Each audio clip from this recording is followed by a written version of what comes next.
A dry cloth. A bottle of solvent. A dry cloth.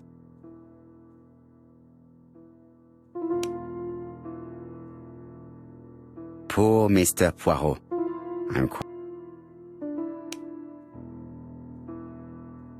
If someone has tried to get rid of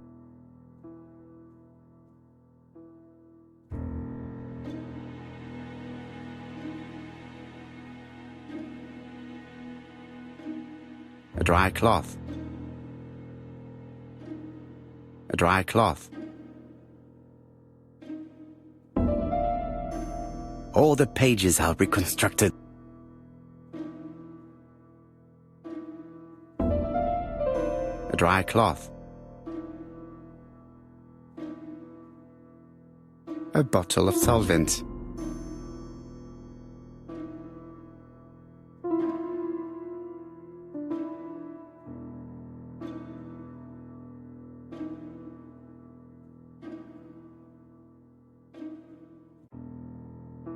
A bottle of solvent.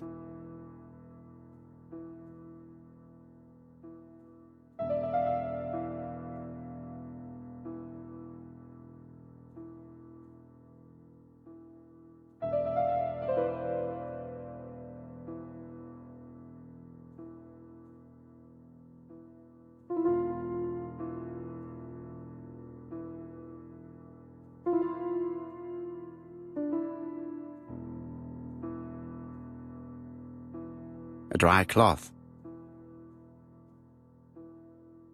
A bottle of solvent.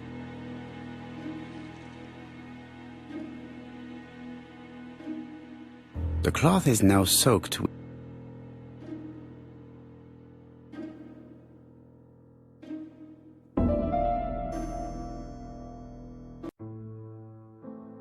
Got it! Make a note, Hastings, make a note. Mrs. Alice Asher, shop owner in Andover. Tracheitis, hemoptysis, prescribed laudanum. I got it. Look. Poirot, where on earth did you find these files? On a fire at the bottom of the garden at campsite. All right, but where did the person who burned them find them?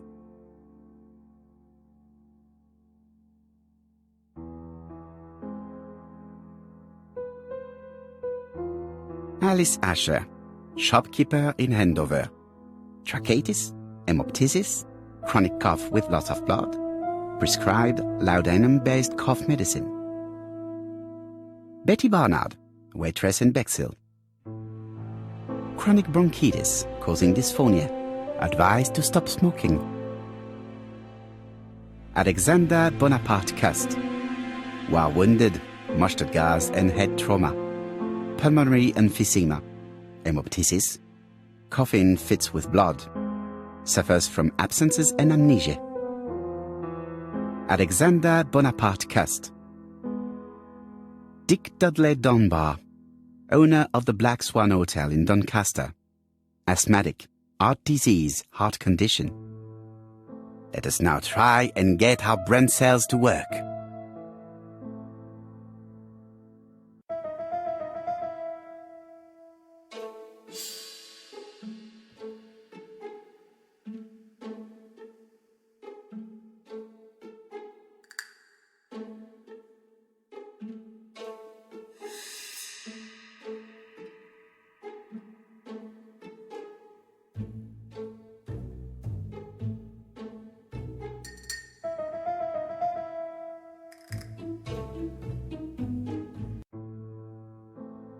The burned documents are medical records, and without a doubt they come from Clark's archives. First of all, because all the patients have throat conditions. And secondly, their name starts with either A, B, C or D, and it is precisely the files that match these letters that have been tampered with. But why burn these files? How come the names of the two victims appear on them? And who are the two other patients? These are very good questions.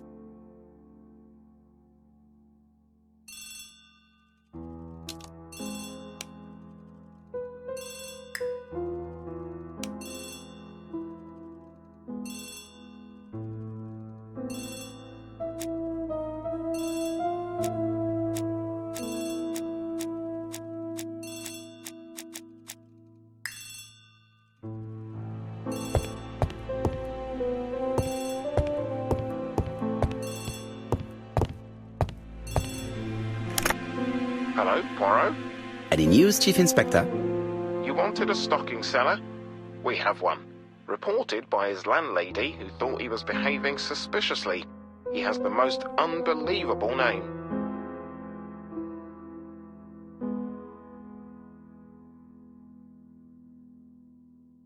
Alexander Bonaparte Cust. Yes, Alexander Bonaparte Cust?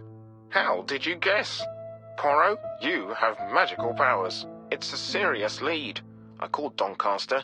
A person matching Cust's description has been seen at the station. He got off the train from London, but after that, nobody knows where he went. Look for him at the Black Swan Hotel. What? How do you know he's there? Trust me, Chief Inspector. You appear to be very sure of yourself. Very well, I'll call the Black Swan straight away. The owner is going to get a shock when he learns that there's a murderer under his roof.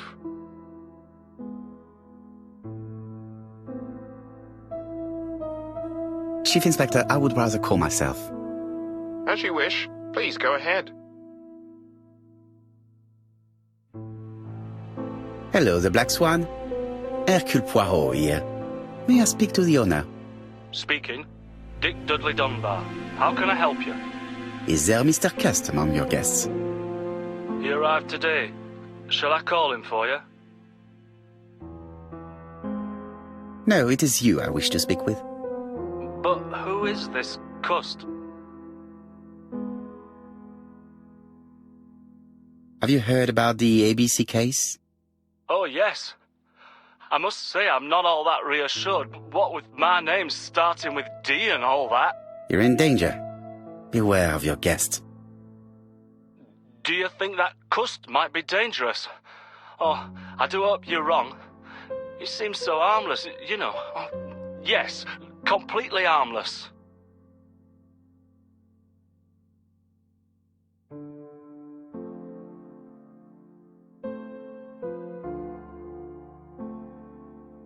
We must not overestimate the danger. After all, we are not absolutely sure he is guilty. What should I do?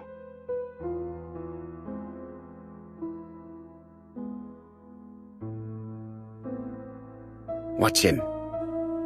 If he leaves the hotel, watch where he is heading. I'll call the police in Doncaster immediately. When they arrive, keep out of the way. Oh, indeed. I shall keep out of the way. I have a bad heart, you see, and a big shot could kill me. Thank you for having warned me. Hello, Poirot. We have some good news. The police in Doncaster have caught our man at the Black Swan Hotel. They're sending him here by train. While we're waiting to question Cust, we could search his room in London. Where does he live? The Marbury Guest House. I'll see you there. Yes, but start without me. First of all, I have to sort out a few details for Cust's transfer. I understand. À bientôt. Hastings, we are making good progress. Please go and search the room of our number one suspect. With pleasure. I did have a dentist appointment, but I'll cancel. The dentist. So that is why you were so nervous and bad-tempered.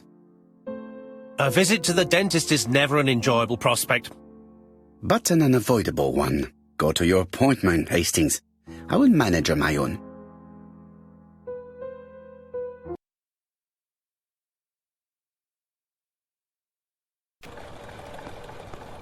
To Marbury Guest House, please.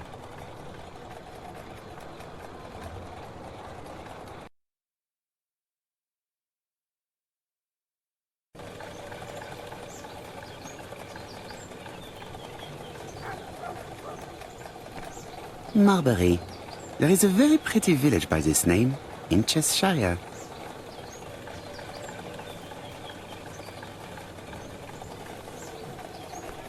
I've been going past this modest guest house for so long. I would never have thought that the ABC case would lead me here.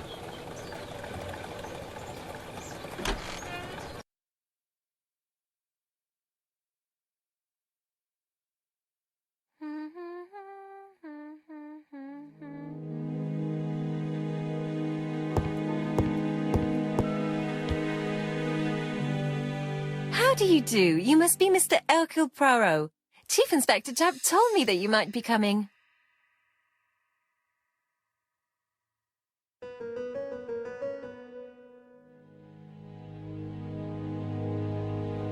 Madame, you may be of valuable help to me.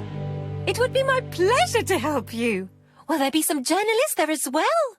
I think you might even be interviewed. You are key witness.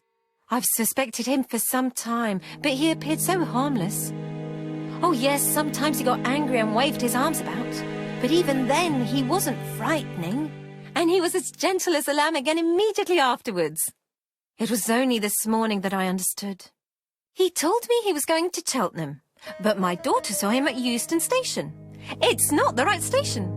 To get to Cheltenham, you have to take the train from Paddington. And what's more, Mr. Cuss left behind an ABC with Doncaster underlined. As you can imagine, when I saw that, I called Scotland Yard.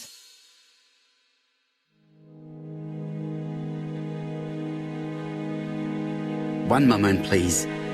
How did you know that Cuss had underlined Doncaster in his railway guide? I went and had a look in his room. I see. Do you make a habit of searching through your lodger's belongings? Well, what are you going to do later? I bet you're going to poke around his room too. Tell me, did you have any other reason to suspect Mr. Cuss? He's rather queer. He talks to himself. He has a bad cough. Because of the war, he says. And then he was in Churston when that millionaire got murdered. I found his train ticket when I washed his coat. He didn't want me to wash his shirt. He washed it himself. But I did see big brown stains on it. Do you think it was blood? It might have been.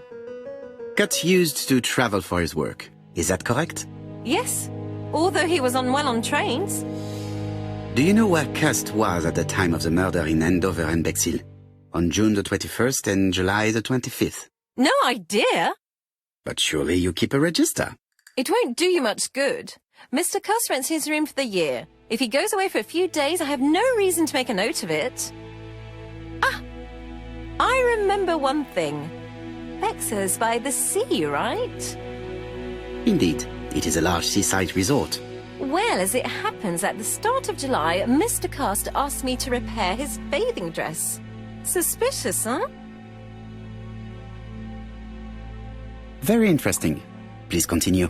I also forgot to say that he started buying newspapers that talked about the case.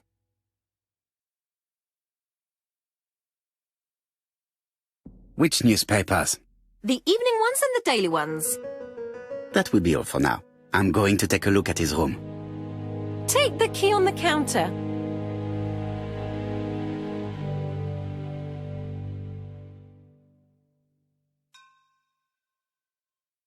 I should check the register. Mrs. Marbury may have been hiding something from me. I don't think my register will help you. Mr. Cuss rents his room all year. If he goes away for a few days, I have no reason to make a note of it.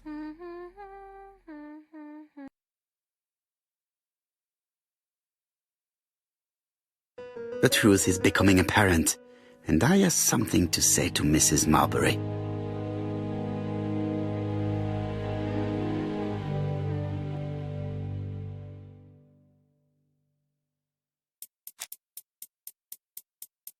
This woman appears to be in a bad mood.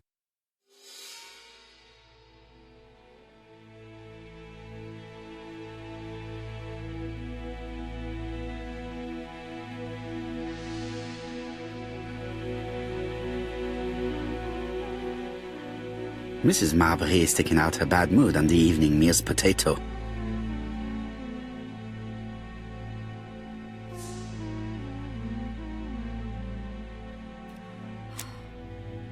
Mrs. Marbury, if I am to believe the register, you rented room 306 to a certain Mr. Fishman on the day of the Bexhill murder. Room 306 is Cuss's room.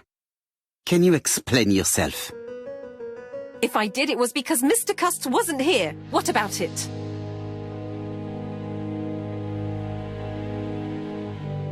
It doesn't matter, provided that you remember to change the sheets. Of course I changed them. I keep a nice clean establishment, I'll have you know.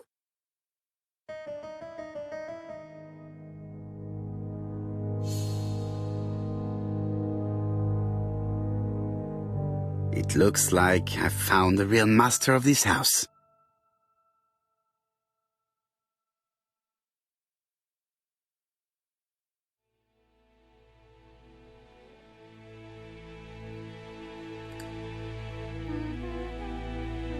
There is no need to worry about the household cat. I'm sure that Mrs. Marbury lets it do what it pleases.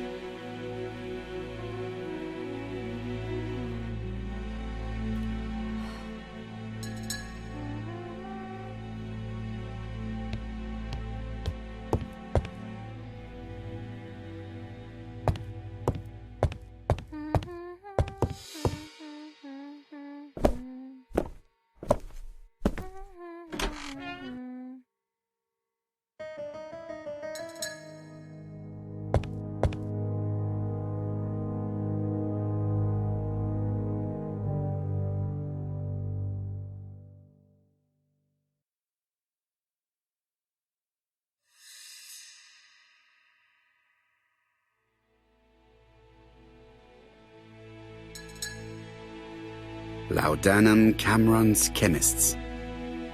Laudanum, a medicine for coughs.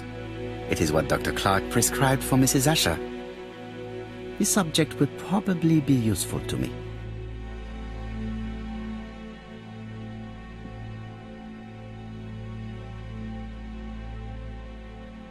Diethyl barbituric acid, Johnson Company.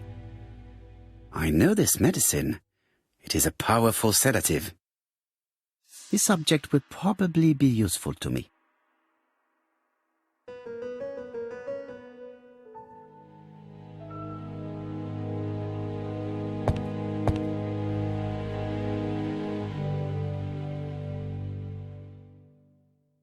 How awful. This place is a real mess.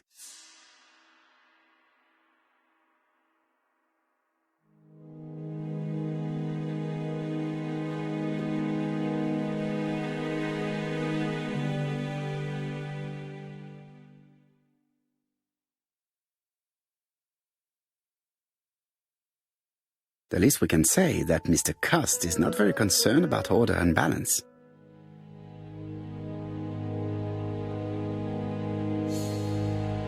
The least we can say that Mr. Cust is not very concerned about order and balance.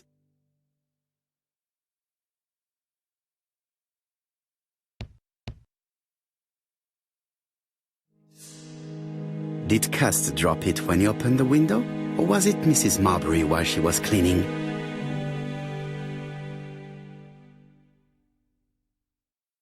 John Milligan, Managing Director, Silky Legs, Frederick Street, Leicester.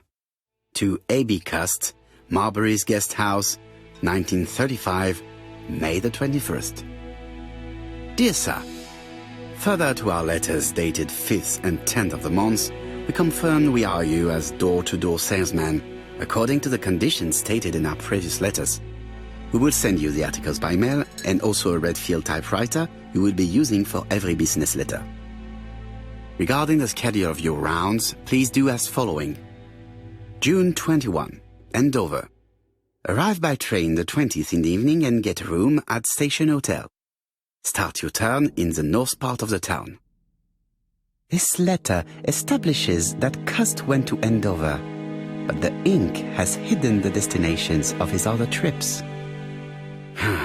I know from Mrs. Marbury that he went to Churston. I just have to show that he went to Bexhill, and I will have proved that he was present at all the crime scenes.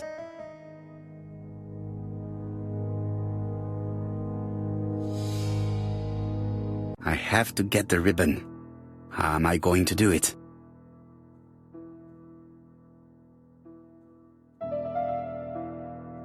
Something is blocking the ribbon. The ribbon is jammed. I have to start by freeing it.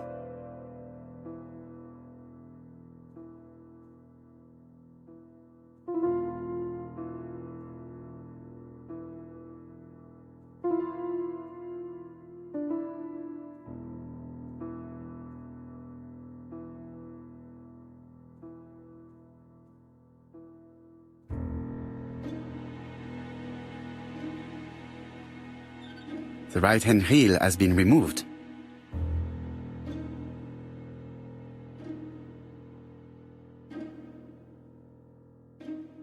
The left-hand reel has been removed.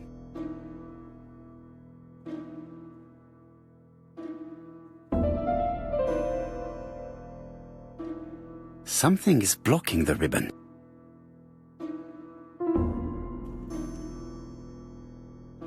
And here is the ribbon. Let us see if it was indeed used to write the letters sent by ABC. I only need the ink ribbon for my inquiry. I will let Jack clean the keyboard if he wishes.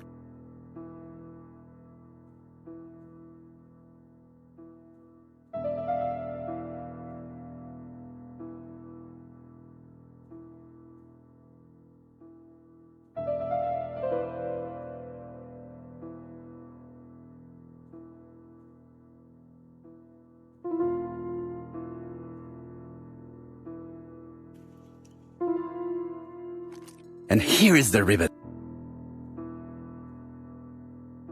I only need the ink ribbon for my inquiry. I will let Jack clean the keyboard if he wishes.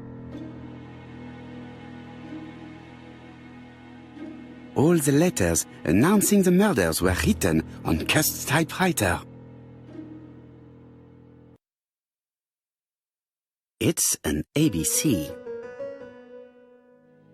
Cust is parsimonious. He keeps his pencils and sharpens them until there is nothing left. It is clear that he did not grow up in luxury.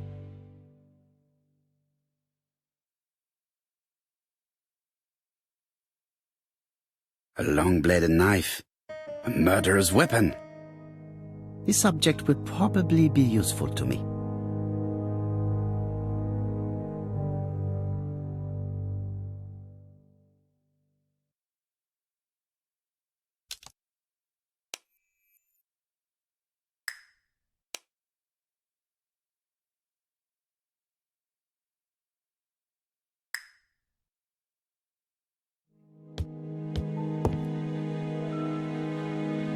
It's closed.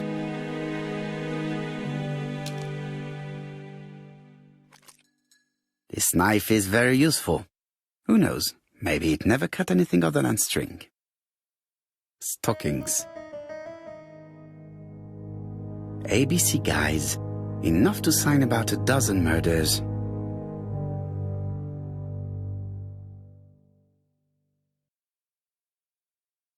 ABC guys, enough to sign about a dozen murders.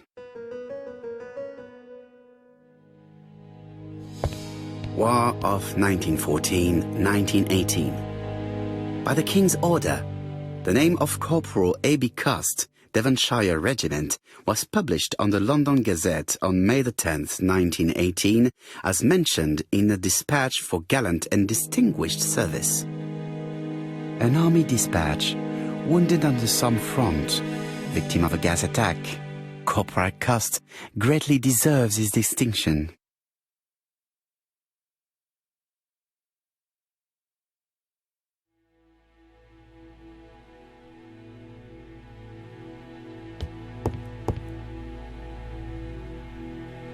This dark stain, it could be blood, but goodness knows how long it has been there.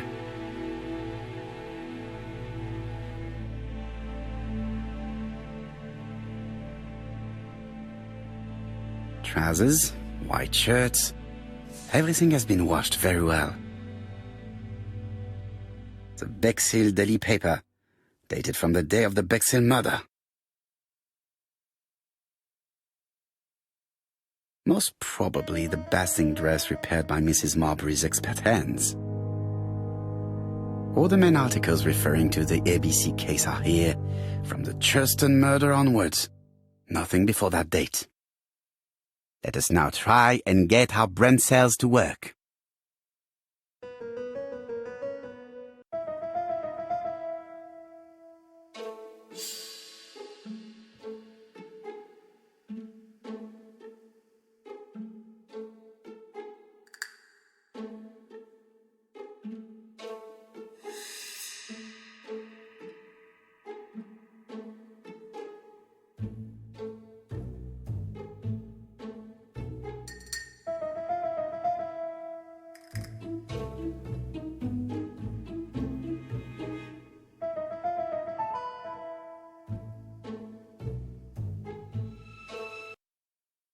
The register shows that Cust did not sleep at the guest house on the day of the murder. Where was he? Bexhill. The Bexhill paper reveals it. Cust bought this newspaper in Bexhill on July the 25th. No use continuing the inspection of this room. I've seen all there is to see.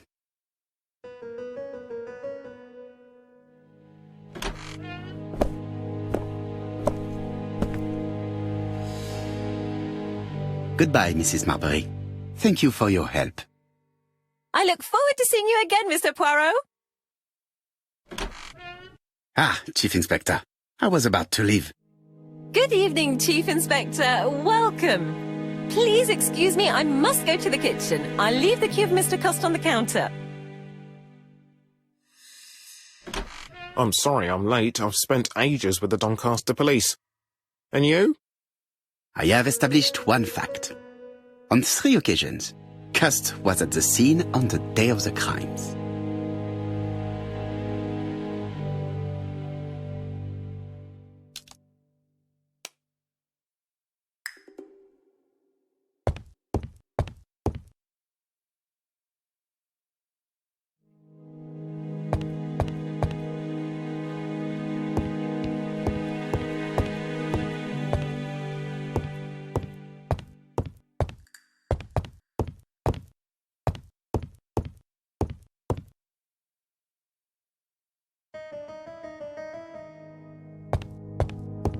It is now the right time.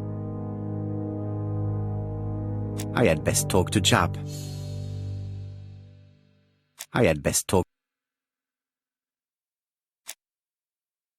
listened closely to what you have to say, Poirot. For me, there's no doubt Cust is guilty. Do you have any element that might prove the contrary? That is what we're going to look for.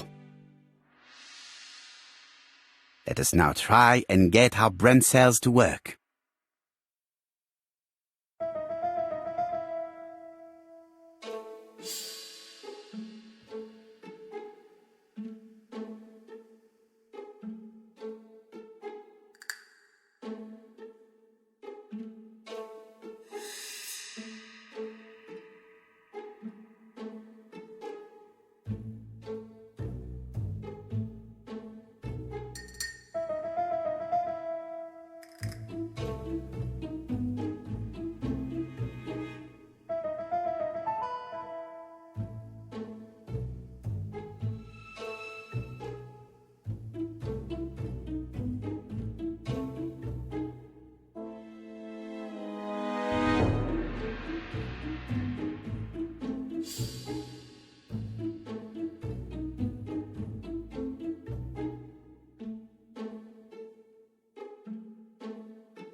There is no need to worry about the household cat.